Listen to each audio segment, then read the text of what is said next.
Welcome back to another video.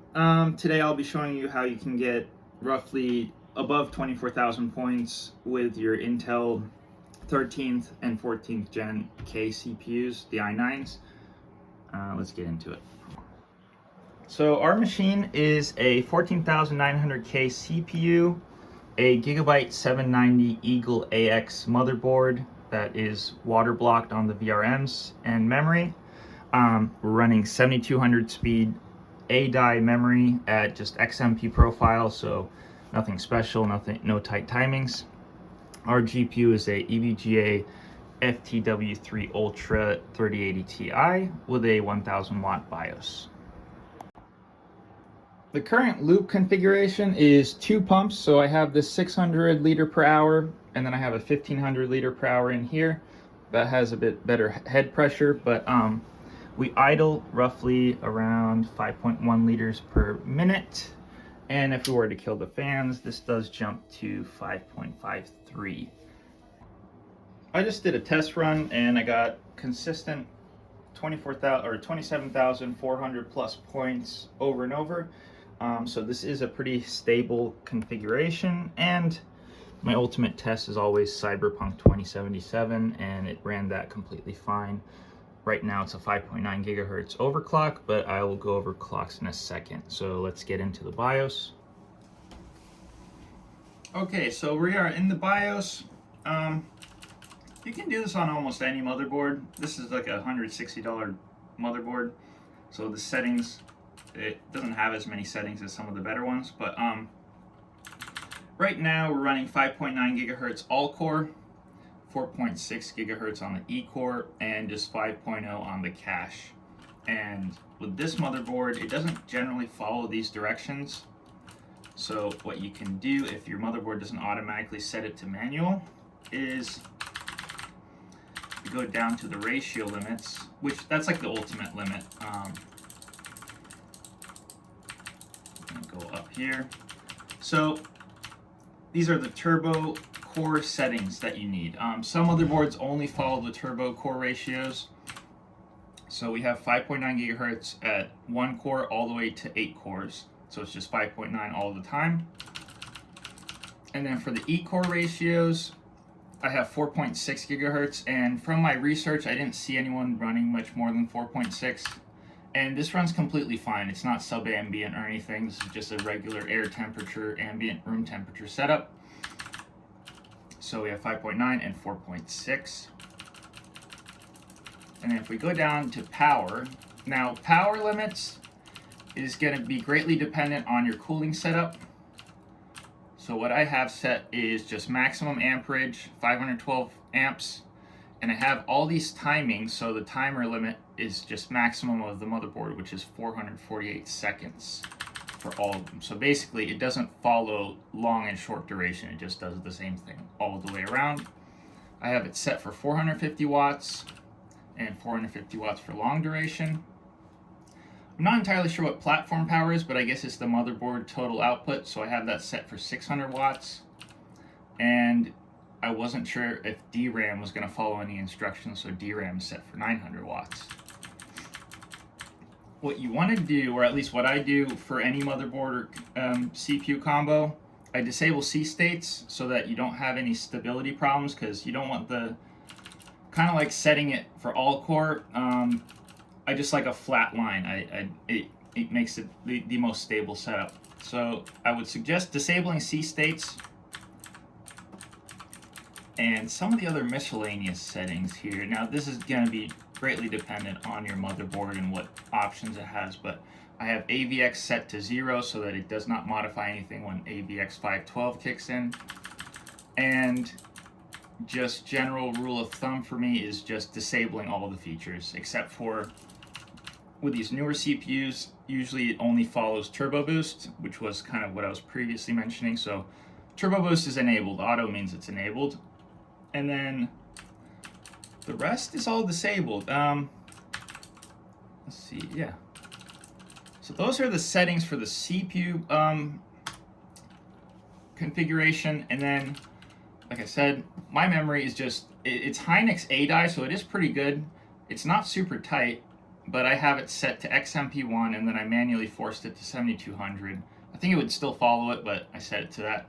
And then this motherboard had a high bandwidth and low latency option, so I just enabled those, which I believe causes the memory to slightly do some tighter timings. Like, for example, I don't want to get into memory because it's not about memory, but this is TWR, and most motherboards that aren't super high end, these will be limited to 48.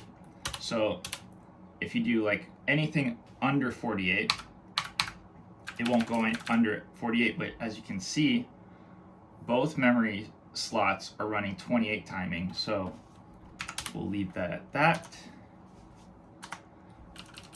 And on to voltage. So this motherboard doesn't really follow voltage instructions either, but I have the CPU fixed at 4.85 or 1.485 volts, and you can reduce this because this motherboard doesn't really follow instructions, and with heat soak causing instability, I just have it set to 1.485, and the cooling is ample enough to keep that in check. For stability reasons, I have the ring, which is your cache, which is up here. I have it at 5.0, and that is also at 1.485. And I like to generally keep all the voltage settings. So like this is the E-core Atom L2.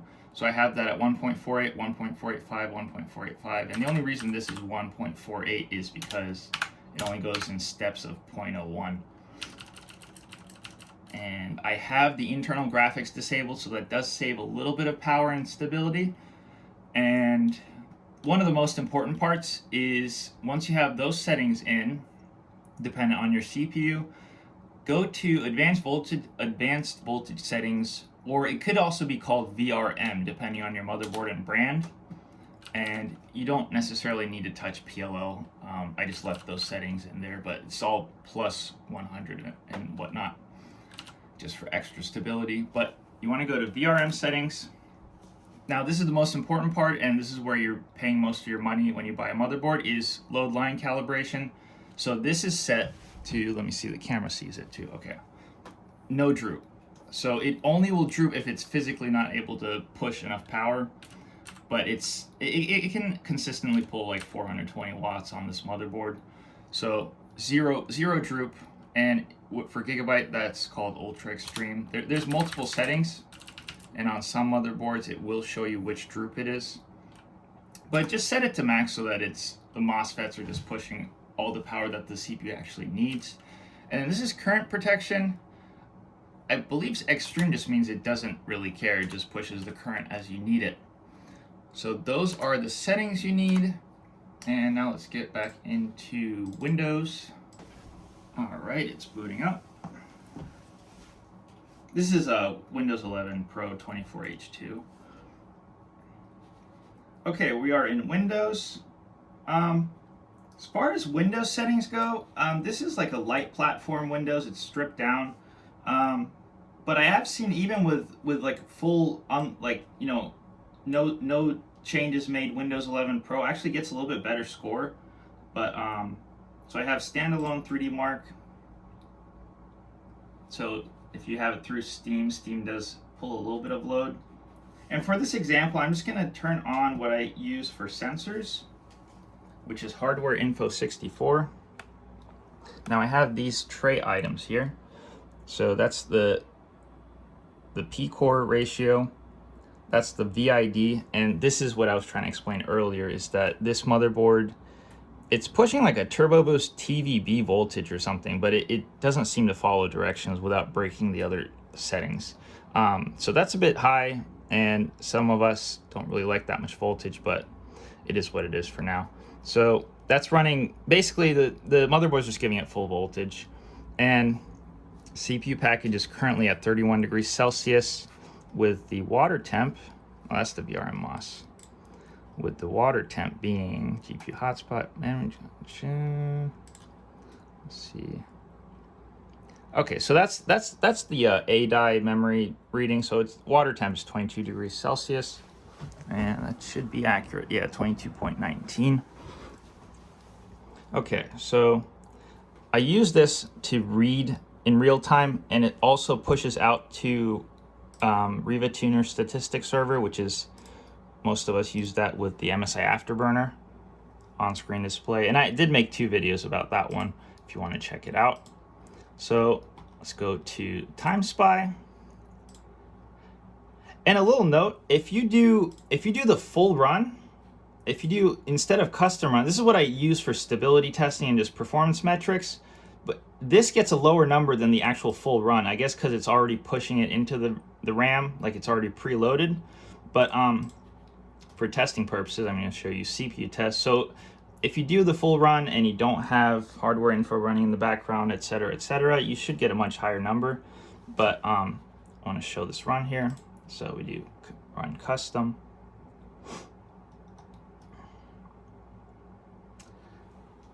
And what's cool about 3DMark is that it does push a full tilt load when it loads up. So like if we see that got up to 83 degrees Celsius. And right now it just finished its like initial test run. And the hardware info in Riva Tuner doesn't actually pull that much load. So there we go, 150, 160 FPS, and it should drop down to around 90, 91, 89, 90. Okay. And that should yield about 27,000, I believe. Let's see, 26,927. So that was a stable run. And these are 24/7 clocks. There's nothing wrong with this. But since it's already preloaded in the memory right now, you should get a better number the second time around. And it is important to run it multiple times just for stability purposes. But even if it's stable and it passes the test, if your numbers are jumping around, then that means there is some sort of power limitation or heat soak. But let's just test it again. All right, so here it goes. So that's doing the test, and you can see CPU VID right here, and this is the wattage. So it should go spike up to, okay, 322, and that dropped down to 1.507, which is registered right there. So our minimum droop was 1.507. So it does kind of follow the fixed V-core. There we go. So we have 27,069. I also do want to add the, I mentioned this a lot in my videos, but Cyberpunk 2077 is, I find, the ultimate test for stability because it will crash within seconds or it won't even load the save game. So I always test it around Corpo Plaza because it's extremely packed with civilians, cars, and whatnot. And this game is very touchy about instability. There is a pretty heavy overclock on the graphics card, and like I said, it's a 1000-watt BIOS. But this is the running memory of the application. So Cyberpunk's pulling 3922 megabyte RAM. All right, there we go. So if we do this, so normally if it's unstable, it'll like crash right before it loads. Let's see here. All right, you can hear the MOSFETs from the GPU there. All right. So there we go. All right, it's picking up 144, 146 FPS, still 5.9. That won't jump around. So basically, the computer will power crash or BSOD before it actually like crashes, so to speak. But we're pulling 229 watts, and I've tested this on a 14,900 KS and a 12,900 K, and that is pretty much what it should be pulling. If you don't give it enough voltage, I mean, the better the motherboard, the less power you need, but this has been tested on like 3 different motherboards of mine with 3 different CPUs, and with an i9, that should be around what you should be pulling in this environment. Other than that, we have very consistent FPS, and it's still loading the civilians. It doesn't immediately load, but as you can see, the population is increasing there. And yeah, if the machine can stand this for about at least an hour, these clocks are pretty much good to go for any other game that I know of. Call of Duty Modern Warfare is a little bit touchy as well. That utilizes all the components of the machine quite well. But yeah, this should get the job done for what you're doing. And I also did want to add, I wanted to show something with just one additional thing. So if we do Alt F4,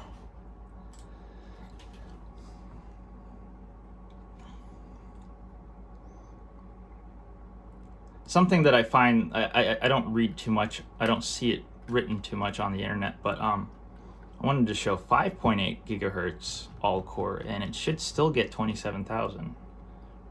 And this includes Cinebench R23 results. It's essentially just how much power you can draw, technically speaking.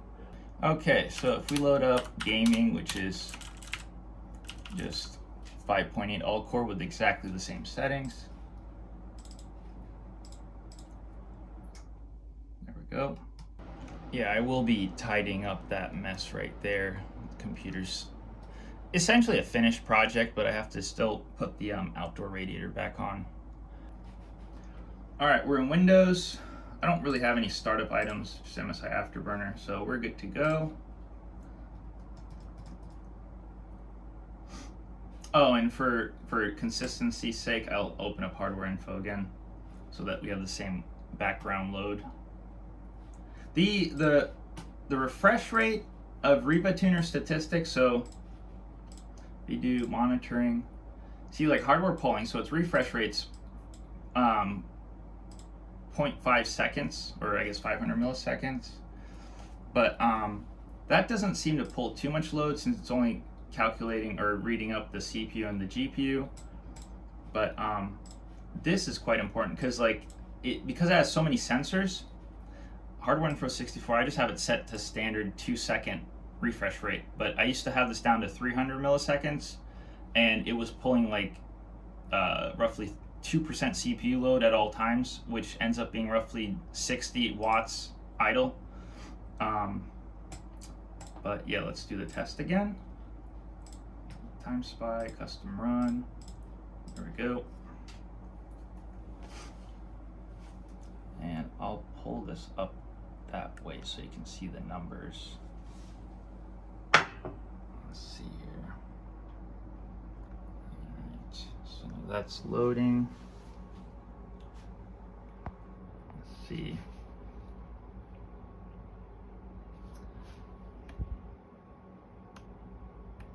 Alright, so here are the numbers. And as you can see, the power load that it's pulling is essentially identical, which means it's not really sure. Like Cinebench will pull a full load, and yeah, our number's actually better. So it's not an instability thing, but oh wait, no, that was 27,400. Yeah, so tiny bit less, but essentially, if you like want to be realistic about it, so you have 27,500 divided by 27,161. That's still significant, I guess, but 1.2% increase. But with older games and more inefficient applications, a higher P-core clock does improve performance at low load and high FPS. So yeah, thanks for watching.